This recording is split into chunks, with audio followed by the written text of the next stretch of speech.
pediatrics, not in an academic institution. And so I, kept hearing these talks about how women are paid less than men. So I leaned over and I asked one of my very dear male colleagues in the office right next to me, and I said, "Hey, how much do you make?" And so, well, much to his credit, he told me how much he makes, and I was shocked. I was shocked at the fact that we were both the same level, kind of the same level, doing about the same stuff, and there definitely was a gender pay inequity. And that's really what got me interested in it. Because one of the big things I think I believe in is everybody's equal. It doesn't matter what your gender is, what your color is. We all have the same GI tract on the inside, and we all have the same poop that comes from the inside to the outside. So we all should be treated fairly. So what I'm going to present to you is some stuff that we've done at UT Southwestern on analyzing the gender gap and what we've done specifically to close the gender gap. You are welcome to take screenshots or pictures of the presentation, and I do believe it's being recorded. However, there are certain slides that are privileged and confidential, and I will tell you ahead of time which slides those are. And I request you to please not take screenshots or record those slides because they are institutional sort of property, and we're a state institution, so we do have to protect that information. All right, so today what we're going to talk about is what is compensation equity? Why should we have compensation equity? What is the state of equity in healthcare today? And then we'll talk about the compensation equity analysis that we've done at our institution, what we did when we got the results of that, and then sort of what our long-term plans are with where we go with that. So what is compensation equity? Real simple, equal pay for equal work. And I think the AAMC, the Association of Academic Medical Colleges, has an even more beautiful definition, which basically says equal opportunity for everyone. And this is not new. Federal law has outlawed pay disparities for decades. In fact, the Equal Pay Act of 1963 basically says there has to be gender equity. Women have to be given equal pay for equal work. The interesting thing is the jobs need not be identical, but they have to be substantially equal. And then there is an amendment to that, which is the Title 8 Civil Rights Act of 1964. And that essentially says there's got to be equal pay for equal work, not just by gender, but also by race, also by other sort of characteristics that differentiate each other. And so this is really a much more defined act. Clearly not enough. In fact, a number of states have enacted pay equity laws that are far more in-depth and sweeping than the existing federal laws. And the most popular amongst this is the Massachusetts Equal Pay Act, or called MEPA, which went into effect July 1, 2018, so almost 3 years ago now. Not only does it prohibit paying employees of a different gender at different rates, but it allows employees to freely discuss their salaries with coworkers. And this was often something that big corporations had in their contracts. You're not allowed to discuss your salary with somebody else. Interestingly, it also prohibits employers from requiring applicants to tell potential employers what their salary history had been before they accept a job offer. And I think this is important because historically women have been known to be not as astute when it comes to negotiating for their salary. And it's found that if you will disclose your previous salary to a potential employer, you're going to continue to be overpaid throughout your career. We did try, by the way, to pass the same law in Texas 6 times now, has not been successful, but we keep trying. So hopefully keep your eyes and ears peeled out for that. So here's the basic question. Why should we have compensation equity? Why does it matter? And I'm going to play a video and I'm hoping it plays okay. Getting grape and you will see what happens. So she gives a rock to us, that's the task. And we give her a piece of cucumber and she eats it. The other one needs to give a rock to us. And that's what she does. And she gets a grape. And she eats it. The other one sees that. She gives a rock to us now, gets again cucumber.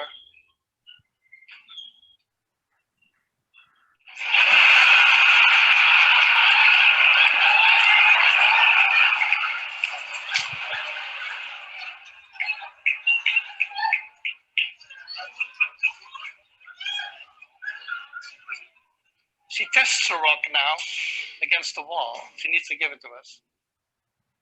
And she gets cucumber again. And so really what this video is showing is that even primates understand that if you are being asked to do a task that is similar to another primate, the reward should be equal. So for those of you who may not have been able to view the video, there were two monkeys who were asked to do the same task. One monkey was given a cucumber, which they don't like that much. The other one was given grapes, which they love.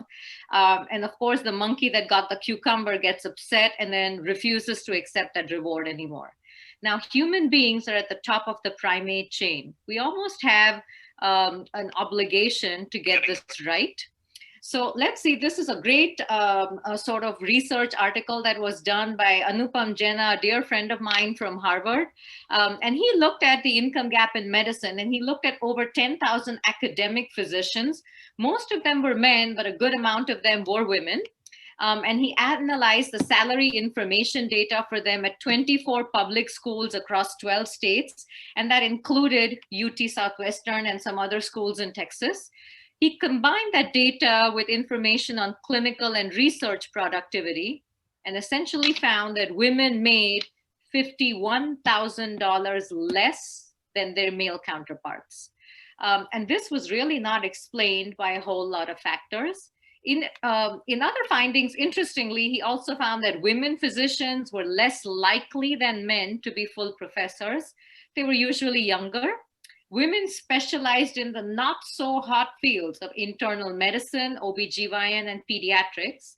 And in addition, in these academic centers, they had fewer total publications, less likely to have funding from the NIH, and less likely to have conducted a clinical trial.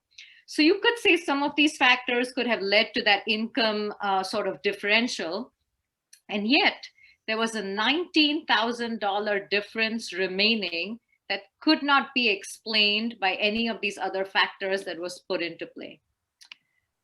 So what are the men thinking? I know that we have some men on our call today. What are they thinking? I agree, but I'm a man. It's really not my issue. The women should really speak up. I bet you some of them are thinking, how long is this talk? And another half of them are thinking the Baylor Bears won the NCAA. Well, this is an issue that affects us all, and let me make a case for both the men and the women. And we'll talk about compensation analysis in pediatrics, but I think this is something that you can emulate at your own institution, but also at your own practice. So again, this is from the AAMC, the Association of Academic Medical Colleges, and it's a little bit old, but it's from December 2018. And they looked at median compensation in cents on the dollar for women. And if you look at it, for every dollar that the man was paid, women were paid less than that. Radiology seems to be doing pretty hot. They're at 96 cents for the dollar. But let's look at where general internal medicine is. Somewhere around 88 cents for a dollar is where general internal medicine is. I highlighted pediatrics because I'm a pediatrician, but also because pediatrics is really heavy in women. And yet we're paid 84 cents on the dollar that men are paid. We then looked at subspecialties within pediatrics. Look at pediatric gastroenterology. As compared to the men, women were paid 85 cents on the dollar for pediatric GI. That doesn't mean the adult GIs are scot-free. Look at adult GIs. As compared to every dollar that the man was paid, women GI physicians were paid 80 cents of the dollar. This is pretty sobering, and this comes from an academic medical center. And then in this report, they actually projected how long would it take for women to reach parity, 41 years, or until 2059 for women to be able to make equal amounts of, as what men make, with it being even worse for women of color.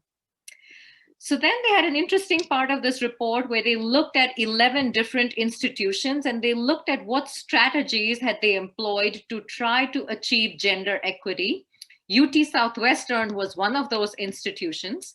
And that's where I'm going to go in a little bit deeper, and we'll look at what have we done at UT Southwestern to ensure equity analysis. So this is not new. We had begun total compensation and equity analysis in 1999. And we actually have statistical models that we employed. In 2004 is when these models really kind of achieved their general current form. And I joined UT Southwestern in 2004. What we use is a multiple linear regression methodology. And what we do is we look at what is the salary that is predicted for somebody based on their rank, but also based on several other factors. How long have you been in practice at UT Southwestern? How long have you been there in this rank? What kind of grant support do you have? What kind of evaluations do you get? And we excluded a lot of the department chairs and the autonomous center directors.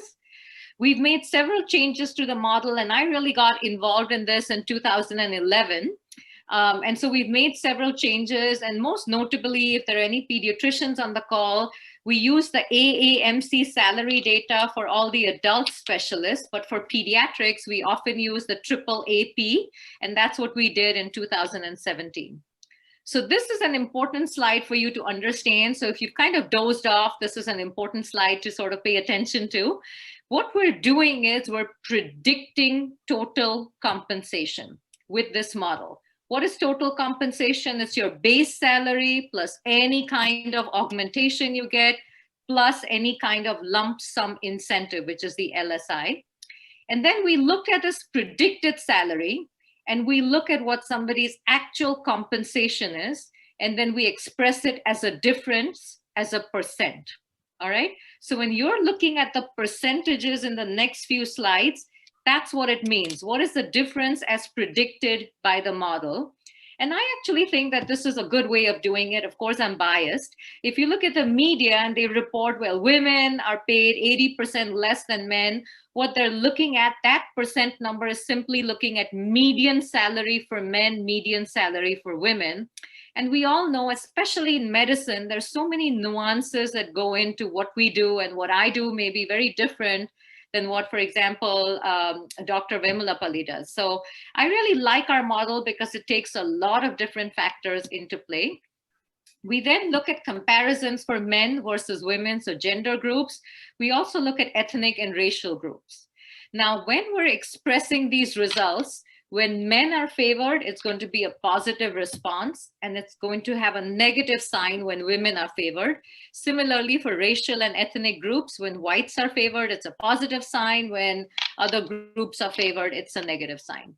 So this is what the model encompasses. And again, I think this is a busy slide. I want you to focus on this. Look at all the different aspects that we put into the model, how long they've been in rank, what their evaluation was, what their work RVUs were, etc.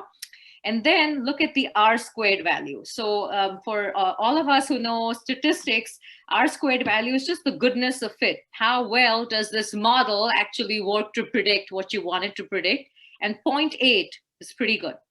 We divided it then into people who are in clinical medicine, people who are in non-physicians in clinical medicine, for example, cardiac perfusionists, and then people who are in basic science. And for all three tracks, pretty good goodness of fit of the model.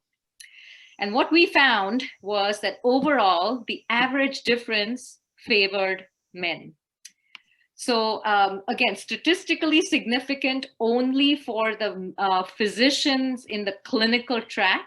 There was no statistically significant gender difference seen for the non-physician clinical faculty or for those in the basic science track.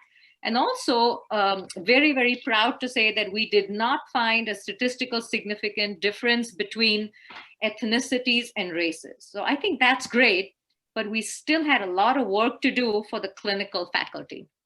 So again, this slide, I request for you guys to please not record it. So this is a slide that actually looks at in 2017 what the numbers were. So we had 1,335 faculty that were eligible to participate in this analysis. This is the men versus women ratio, kind of equal.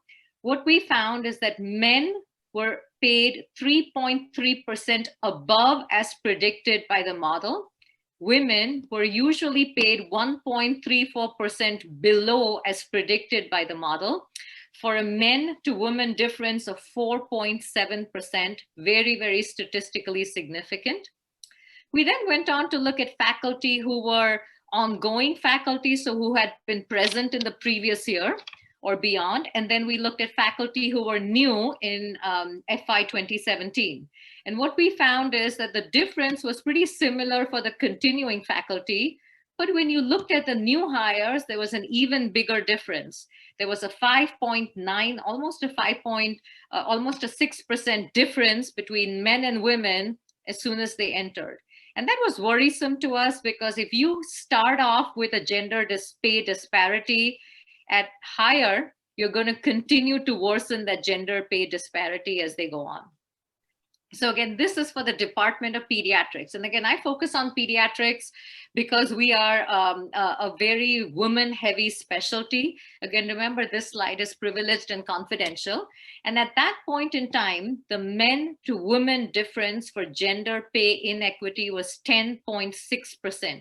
Very, very statistically significant. And this again shows you there were 98 men and 156 women, and we still had a 10.6% difference. We looked at whites versus Asians, and that's because Asians are a very, very well-respected, but a very heavy presence within academic medicine. We didn't find a statistically significant difference in them. And we also looked at whites versus non-Asian minorities. And again, proud to say we did not find a statistically significant difference. So let's go back to those entry-level people. We looked at those new hires and we said, well, how many of these people didn't train at UT Southwestern versus trained at UT Southwestern? What we found is both of them were fairly bad, but if you did not train at UT Southwestern, there was a men to women gap of 4.3%. If you trained at UT Southwestern, the gap wasn't that much, but I think it's interesting to look at this. If you trained at the institution and you stayed at the institution, both men and women tended to be paid less than as predicted by the model. And so this was, again, very, very telling, because I think it's important for all of us to, as we're mentoring and coaching people, to remind them that, to remind our fellows that even as you're staying on in your institution, it's okay to negotiate for your starting salary, because I think that's an important starting point in your sort of career journey. Then within the Department of Pediatrics, we analyzed who gets paid the most by quartile. So the most paid quartile is number 4. The least paid quartile is number 1. Not surprisingly or surprisingly, what we found is that there were more women in the least paid quartile. But as you reached towards the most paid quartile, which is number 4, there seemed to be more men, significantly more men in the most paid quartile. So we said, well, let's look into it. What's going into this? And so we sort of divided this out. Again, this slide is privileged and confidential. We divided this out into men versus women. What are the other factors that go into base pay? So incentive-wise, fairly balanced between men and women. What we get for other activities, fairly well balanced between men and women. And then the big difference came in administrative positions. Men had the biggest lion's share of the administrative positions than women did. Women had 23% of the pie when it came to getting administrative pay. So that's really what we focused a whole lot on, is why are there less women in leadership in a specialty that's really heavy in women? And it's a phenomenon I call the glass escalator. We've all heard about the glass ceiling, right? Women have a glass ceiling. Well, the glass escalator is a phenomenon where in any field which is heavy in women, if you have men in the field, they sort of get a fast pass, a fast track to leadership, and they tend to hold more of the leadership positions. You see this in OBGYN, you see this in pediatrics, you see this in family medicine. And I think that's something that we've really got to delve into and see what's going on. So what did we do? We actually gave this data to each department chair, and then we took it further. We required a written response from the department chair for any of the faculty who were outside the 95% confidence intervals. And we required for each new faculty or hire for there to be a process, for there to be an independent review of their packages for salary equity. And we had other departmental interventions that I'll talk about. What was really interesting is for the new faculty hire, we actually put a mandate that if a man and a woman were being hired for the similar kind of position, if the male negotiated up his salary, even if the woman didn't negotiate, she would get the same starting salary. So I think that made a huge difference within us. So here's what I mean by this issue affects us all. So this is what we got in terms of response from the department chairs. There were a total of 19 people who had their salary adjusted up because the department chair said, gee whiz, I had no idea that this person was this much underpaid. They really should be paid more. But I want you to pay attention to the male-female split in that. There were 10 men as well who were underpaid and whose salaries got adjusted. There were a lot of other reasons why the salary was not adjusted, either because they were sort of no longer clinically active or because they were in a unique specialty that didn't fit our model. So 52 people were affected, but out of those 10 men, 9 women got their salaries adjusted up. So this is huge. This is not just a woman's issue. What did we do in the Department of Pediatrics?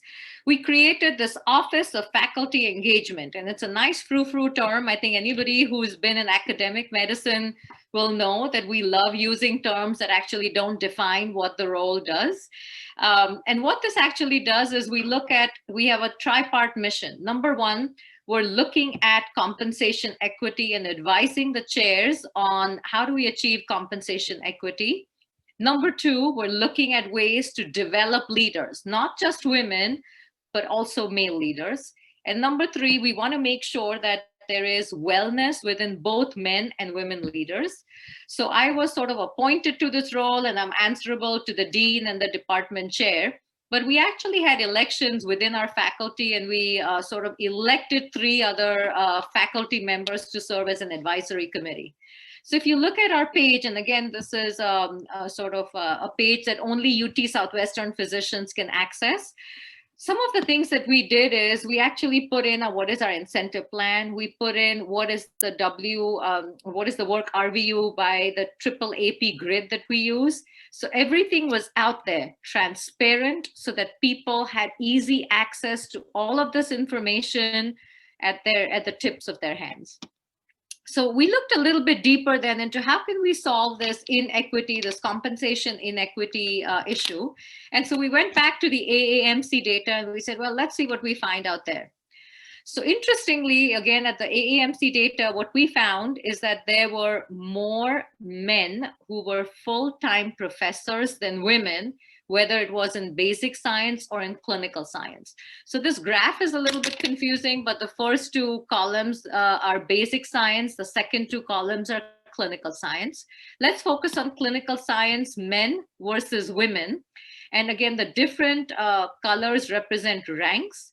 I want you to focus on the purple, and the purple talks about assistant professors. So there are more women assistant professors than men in the clinical science realm. But when you get all the way up to the green, which is full professor, there's a significantly less number of women than men who become full professors. Then let's look at how long does it take for these women to become full professors. And we looked at the 7-year promotion outcomes for full-time assistant professors and associate professors. And what we actually found is that men move on to promotion much faster than women do. And interestingly, a lot more women, the green, tended to leave academic medicine and they were not promoted. But an equal number of women tended to still be in academic medicine and not promoted. So there's something going on. We don't have women in the leadership positions, and we don't have women who are getting promoted to professors. We then looked at, well, across the United States, let's talk about female versus male department chairs in the Department of Pediatrics. And the data was pretty disheartening. What we found is from 2013 to 2018, we had made no difference at all.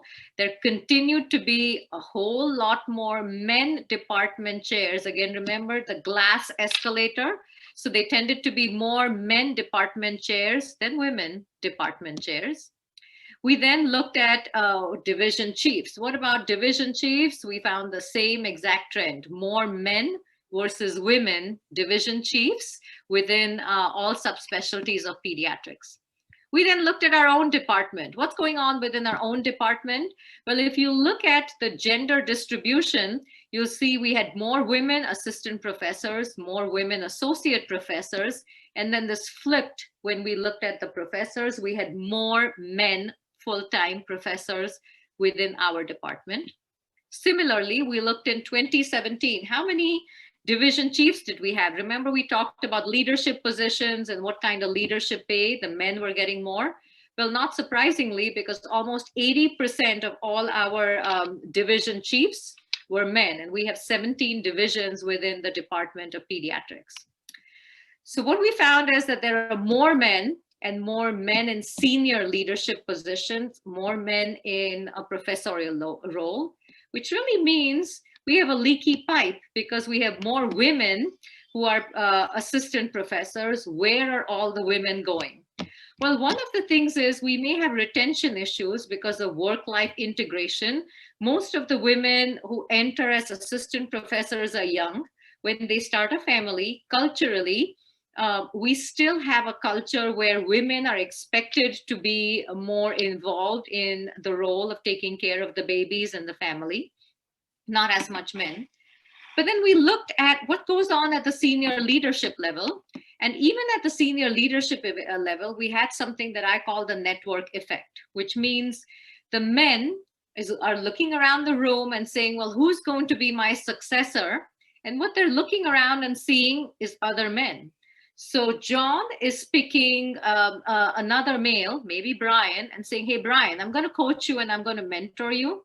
Not out of malice, but just because John is not seeing Jane because she's never able to make it to the network socially, sort of social network events. So what we then did is we did a needs assessment survey. We sent a survey out to everybody within our department.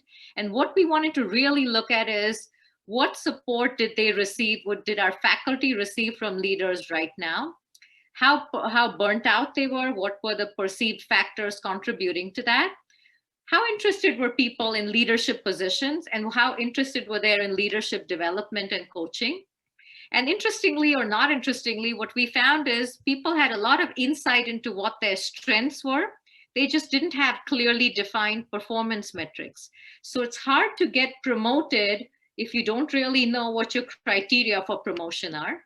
Similarly, in terms of leadership proficiency, women tended to have a lot more emotional intelligence, were really, really lacking in negotiation skills, and that's really what they wanted to work on. And there was a very, very heavy interest in participating in leadership development opportunities. So here are the interventions that we did.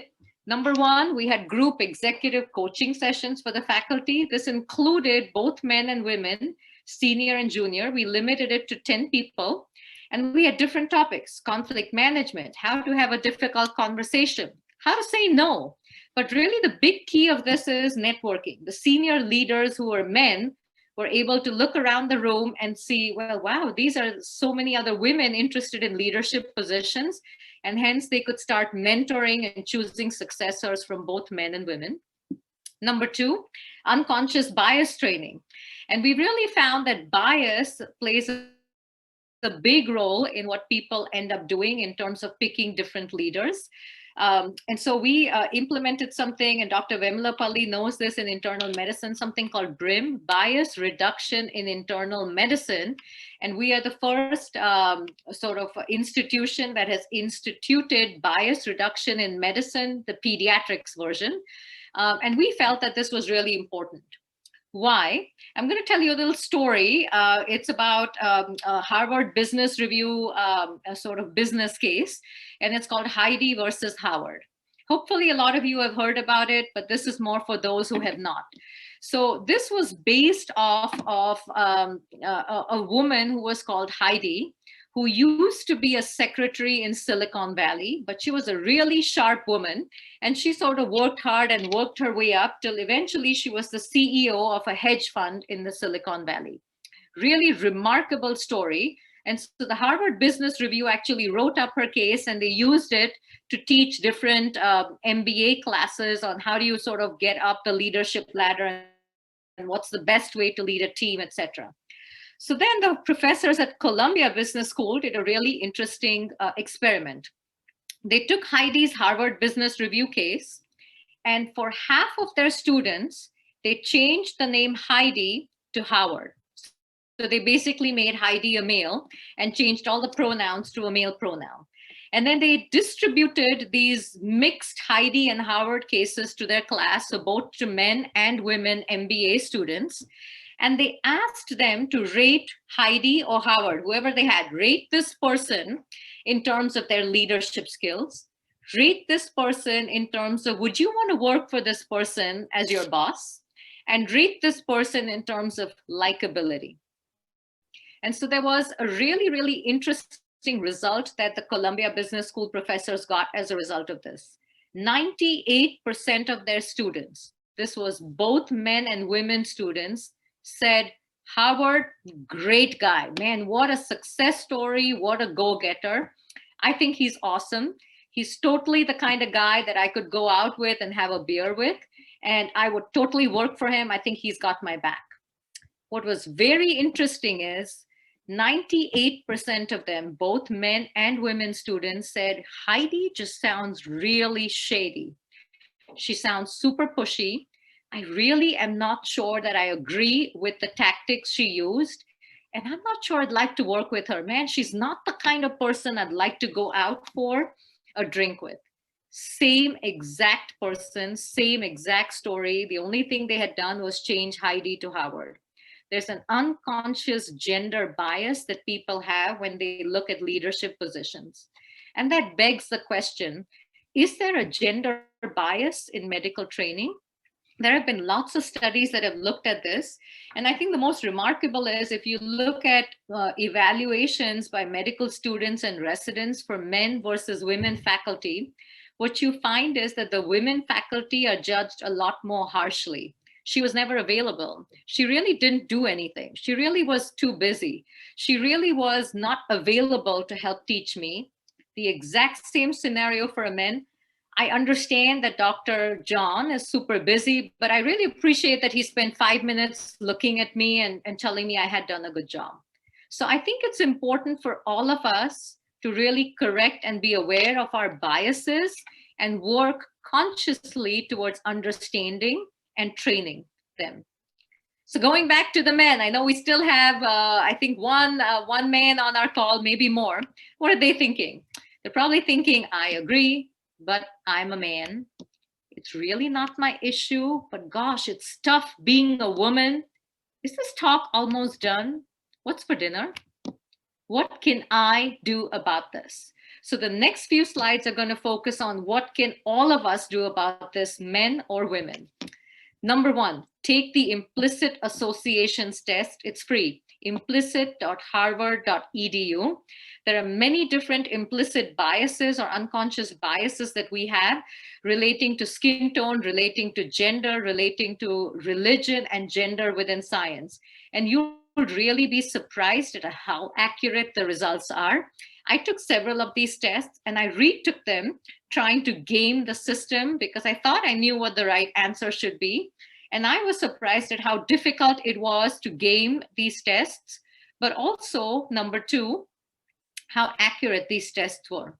And I tend to retake these every time before I go for interviewing anybody, whether it's a fellow resident, somebody who's going to be a colleague within my practice. I think it's very important to be aware of our implicit biases. We all have them, and make sure they do not play a role in how we're picking our next leaders and next successors. Number two, both men and women become a sponsor. We know that simply being a mentor to somebody in their career is not enough. And again, this article talks about academic medicine, but there is exactly the same thing that would happen if you were in a private practice. Mentorship is simply not enough. If you want somebody's career to advance, you've got to be a sponsor. And for yourself, if you want your career to advance, you've got to pick one or more sponsors.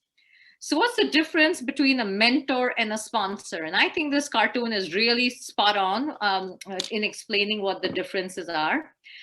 A mentor is going to say, hey, have you tried applying to speak at conferences and meetups already?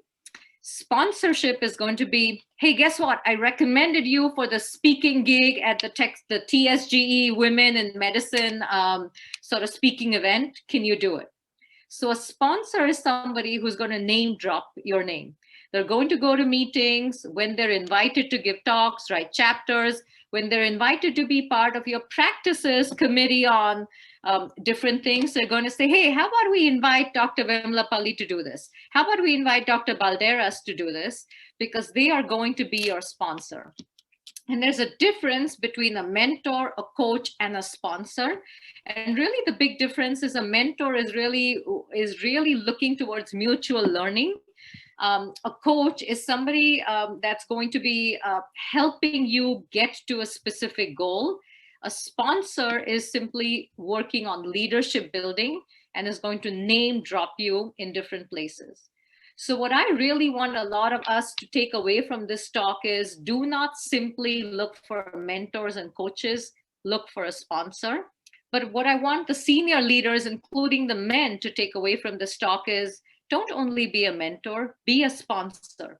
If you're invited to talk at the AGA, you're invited to talk at DDW, you're invited to talk at your next national conference, maybe you can say, hey, can I do this as a combined talk with Dr. Woman?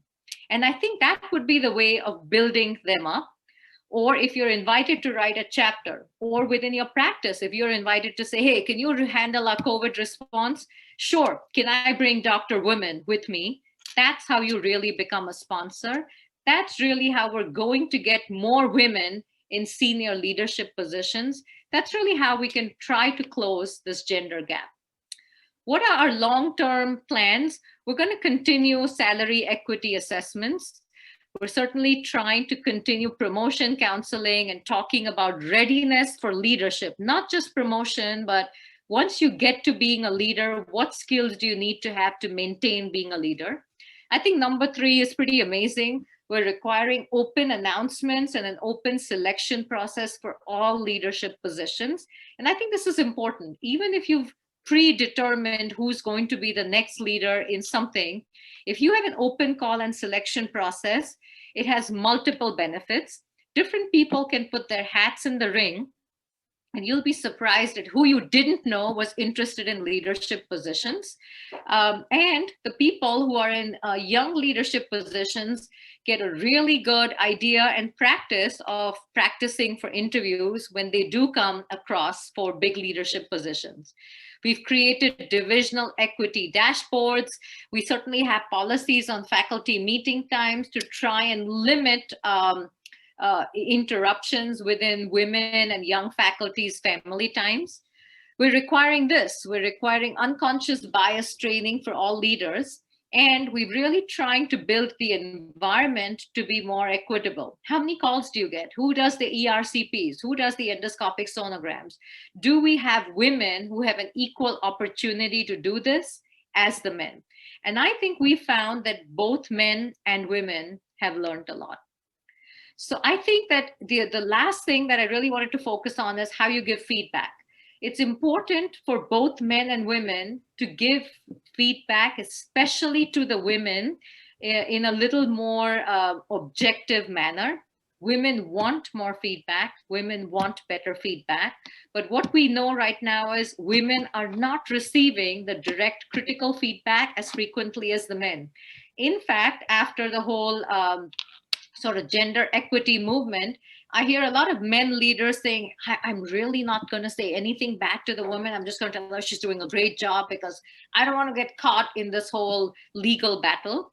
And so women are receiving real vague performance reviews like, you did an awesome job. Well, what exactly did I do awesome? Well, you need to continue to improve on your skills. Well, what skills do I really need to continue to improve on? Well, you need to really continue to improve your communication skills. What do you mean? Men, on the other hand, will get feedback like, you really need to increase or improve the time that you're spending post-procedure talking to a patient, or you really need to improve your turnover times. So women are really interested in getting feedback that is very objective and that's going to help them reach another goal. Again, feedback from women are faced with more biases. So it's important for us as women leaders to also remember when we're giving feedback to another woman, check your biases, make sure that your feedback is really, really appropriate. And I counsel all of the leaders within my department, you don't want to get caught up in office gossip. Office gossip is not feedback. What you really need to do is step away from office gossip, really look objectively at both a man and a woman's performance and give objective feedback to both of them. So how do you really sort of give good feedback? Be honest. Don't engage in office gossip. Number two, write it down. If you have something to say to a woman and a man, write it down and ask yourself, would you email this to a white man and have it on record? If you won't, don't do it. We had somebody at a different institution where I was consulting who had written in an email to a woman saying, hey, I think you should do all the long weekends because you don't have any kids. And I think it's a fair thing to do. Now take a step back, read that email the next morning. Does it really sound right? And then lastly, document it. When you give critical feedback to somebody, document it in an email about the conversation. I think really what that does is ensure that everybody's on the same page with the feedback, but you'll be surprised at how much people will appreciate this. By the way, for everybody over here, I highly, highly, highly recommend this book, Radical Candor, How to Be an Amazing, a kick-ass boss without losing your humanity. Read the book, love the book. We read it in our book club frequently. Highly recommend you put it on your list of books to read this summer. All right, so this is all great. Did we achieve anything? Yeah, we did. If you actually look at the differences, so 2017 is when we really found the big difference. Again, this slide is privileged and confidential. We established this Office of Faculty Engagement in June of 2018. And within a year and a half, what we found is we had halved the gender pay gap. And I'm really happy to report that for 2020, our difference is even much lower. So what this is telling us is that if you actually look at what is your gender pay gap, and if you have thoughtful strategies to improve it, you can make strides in it even in a few years. It doesn't have to wait for 41 years for men and women to achieve gender pay equity. There are ways of doing that much sooner. So I'm going to end my talk with saying that there is salary equity, and we all need to be involved to solve it. What you can do, conduct salary equity assessments, analyze them, implement different programs, bias reduction, sponsorship, etc. And this is a symbol. If we were all in a room, I would have asked you if you knew what the symbol was, but for the men in our group, this is important. This is a he for she symbol, and it's a solidarity movement started by men for gender equity, both for pay as well as leadership. So for the men, if you don't want to do anything else that I talked about in the talk, if you say, gosh, it's too hard to be a mentor, too hard to be a sponsor, too hard to really go ahead and look at what my implicit biases are, then at least do this. Look at he for she, join he for she, follow he for she, both on Twitter, Facebook, and at least what you'll understand is how can you help the woman sitting next to you in your office achieve gender equity.